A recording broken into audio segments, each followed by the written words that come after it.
Hi friends, welcome to my channel. நம்ம இன்றைக்கி என்ன பார்க்க போகிறோம்னா எக் மயோனைஸ் பார்க்க போகிறோம்.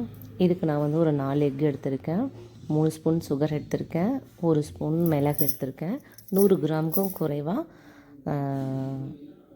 ஆயில் எடுத்திருக்கேன், ரீஃபைண்ட் ஆயில்.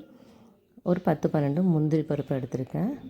நான் எக்கை எல்லோவோடு சேர்த்துக்கிறேன். சிலர் வந்து ஒயிட் எக்கு மட்டும் சேர்த்துவாங்க. நான் டோட்டலாக எல்லா எக்கையும் அப்படியே எல்லோவும் கலந்துட்டு மிளகு சேர்த்துக்கிறேன். மிளகு சுகரும் போட்டு பல்ஸ் மோடில் வச்சு 2 அல்லது 3 செகண்டு விட்டு எடுங்க. நீங்கள் நார்மலாக நம்ம மற்ற பொருட்கள்லாம் அரைக்கிற மாதிரி இது பண்ணக்கூடாது. பல்ஸ் மோடில் தான் வச்சு பண்ணணும். நீங்கள் ரொம்ப நேரம் விடக்கூடாது. 2 செகண்ட் 3 செகண்ட் விட்டு கேப் விட்டு எடுங்க. ரொம்ப நேரம் அடிச்சிங்கன்னா அது வந்து ஹீட் ஆயிரும். நம்ம ஆயில் வந்து கொஞ்சம் கொஞ்சமாக இருக்கிற ஆயிலில் கொஞ்சம் கொஞ்சமாக விட்டு அடித்து எடுத்துக்கோங்க.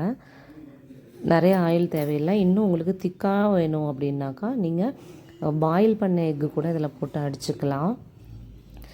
எனக்கு கொஞ்சம் லிக்விடாக வேணும். நான் வீட்டிலேயே சாண்ட்விச் செய்கிறதுக்காக எனக்கு இந்த மாதிரி எனக்கு தேவையான கன்சிஸ்டன்சியில் நான் பண்ணிக்கிறேன்.